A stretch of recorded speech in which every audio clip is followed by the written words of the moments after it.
With the Vaporfly having just dropped and the Alphafly taking world records, a lot of people are forgetting about the super trainer or little brother to those shoes, the Zoom Fly. The model started out super popular.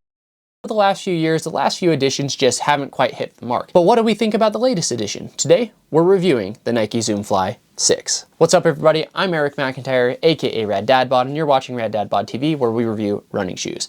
Like I said, today we're talking about the Nike Zoom Fly 6, and if it's your first time watching one of my videos, you may notice some timestamps below. Feel free to jump around to the various parts of the review, but if you do so, I would sure appreciate it if you come back and watch the full thing when you get a sec, as I put a lot of time and effort into these videos. And if you've been a viewer for a while and you haven't yet hit that subscribe button, please consider doing so today and turning on notifications so you get notified every time I drop a new video. Now, just to start us off, let's do some quick disclaimers and disclosures, which are that I was provided this shoe free of charge for the purpose of review directly from Nike. That being said, I was not paid for this video. I was not actually asked or obligated to include the shoe in any specific content. No one gives me talk tracks, talking points, no one watches my videos beforehand, and all thoughts are entirely my own. Now, with that out of the way, let's talk about the intended use of this shoe. The super trainer category is getting a little bit messy nowadays, but Nike was one of the first to introduce a super trainer in the form of the Zoom Fly. Now, what a super trainer is essentially the marathon training companion to the super shoe, just a shoe that's going to be a little bit more durable, a little bit dumbed down in terms of tech to make it more affordable, but also make it able, like I said, to handle those bulk miles in training, so you can save those key race miles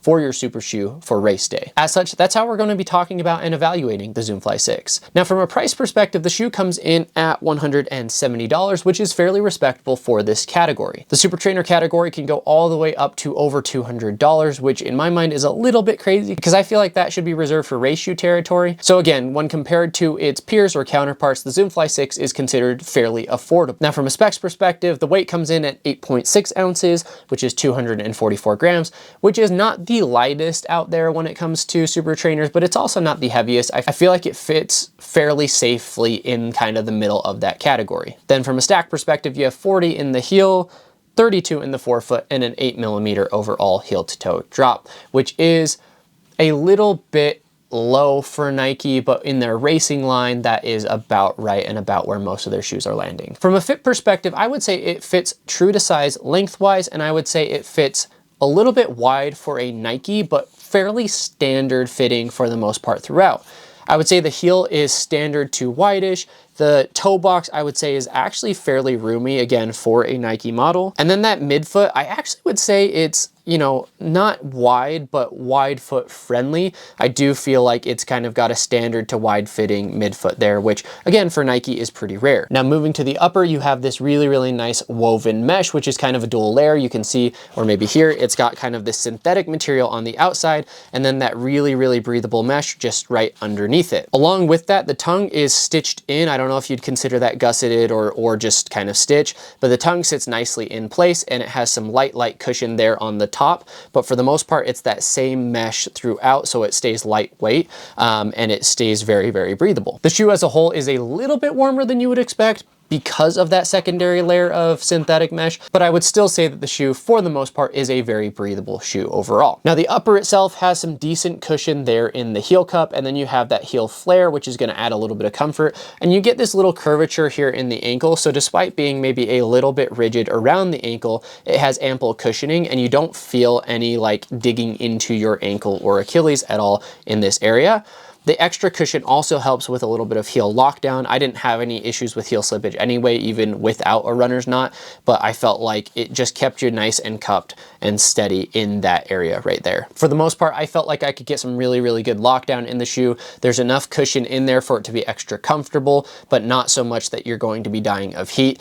And the laces cinch down really, really nicely and just give you, again, that good midfoot lockdown. Moving to the midsole, you have a top layer of Zoom X. You can actually kind of see there in the heel where it cuts out right there. So it's almost full length Zoom X, or probably considered full length Zoom X, which is a PBA or Pebax based foam there on the top. You then have a carbon fiber plate that runs through the middle. You can kind of see it here in the cutout, or not really see it, but it's there basically right there. And then this bottom layer right here is an SR2 foam, which is also a type of EVA foam. So basically you have what's called a carrier foam, right? The more firm, more stable foam underneath that is going to give you some of that stability. but then you have that nice thick layer of Zoom X, which is that super responsive racing foam on top, and then the carbon fiber plate to give it a little bit of rigidity and stiffness, which kind of reels in some of the instability that comes with a racing foam. Now, most super trainers that have a carbon fiber plate underfoot have a very, very stiff overall experience, but there's enough Zoom X foam in the Zoom Fly 6 that you actually get a fairly soft and propulsive and bouncy ride underfoot. On top of that, that SR2 foam is still pretty soft overall, though supportive, but you get some really, really good compression in the shoe. And I would say that this shoe is a little bit more of a bouncy overall sensation underfoot as opposed to a snappy overall sensation, despite having a actual carbon fiber plate, not just like a nylon or fiberglass plate. The other thing that's nice about this shoe is it has a fairly wide base. So even with a more propulsive foam or an unstable foam, typically, that wide base as well as a large cutout there in the midsole or outsole, I guess, gives it a little bit more stability. So the shoe as a whole is fairly stable overall.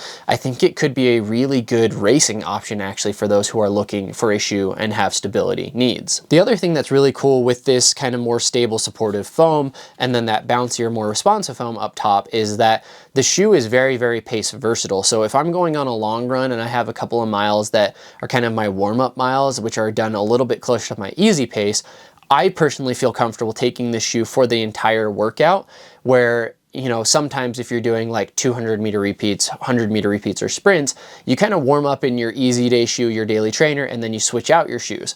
Well, on a long run, at least for me, that can be fairly inconvenient. I don't want to run out a mile, run back a mile, change my shoes, then get into my workout, especially if it's something like a progression run or even like a tempo or like a long run with tempo paces in the middle. So really, really nice about the shoe is like right from the get-go, it feels soft, it feels bouncy, and it doesn't feel overly rigid or stiff. So you don't have to kind of work into the shoe, where some super shoes and super trainers, you feel kind of like you need to work into it and almost warm up before you get into it. What's nice about this is it is pace versatile. Now, don't get me wrong, I'm not recommending that you use this shoe for daily use and take it out for easy runs. I have heard of a lot of people actually doing that though in the Zoom Fly because it is that forgiving and it is that stable. So it's going to be very versatile. There are going to be people who are like maybe don't know better, who are going to be doing daily training and everything in it. But that just, to me, speaks more to that pace versatility, the, you know, versatility of the shoe overall, the stability.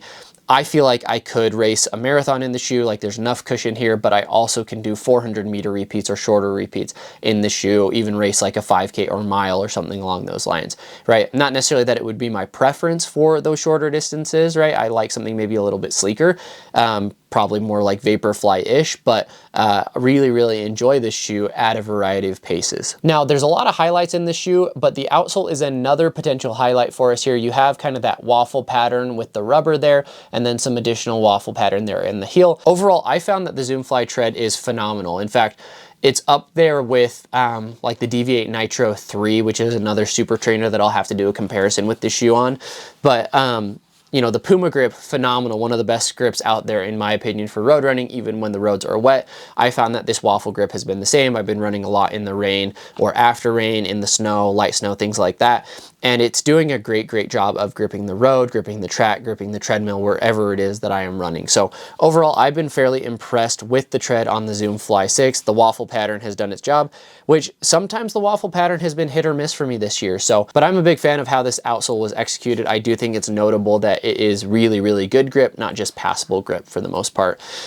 One thing to look out for though, if you look kind of on the exposed foam there in the midfoot area, you can see a little bit of wear and tear happening where, you know, sometimes that happens with the exposed foam, and anyone who's run in the Vaporfly 3 is very familiar with the exposed foam on the outsole wearing down quite dramatically. So the shoes themselves, I think, have some good life in them. I wonder though, with that outsole and that exposed midsole foam, if that's going to wear away faster than most. I have just over 30 miles in the shoe, and that's the only kind of notable wear that I'm seeing on the shoe right now. Now, as far as who's this shoe for, again, I've kind of already talked about it, but I think that those who are looking for a super shoe or a racing shoe that is a little bit more forgiving, right? Something that's going to give you some good cushion underfoot, but is going to give you responsiveness, is going to be fairly light, and is going to be fairly stable overall, right? Those who don't want to commit to a full super shoe, whether that's for budgetary reasons, maybe it's stability reasons, maybe it's just racing concerns, whatever it may be,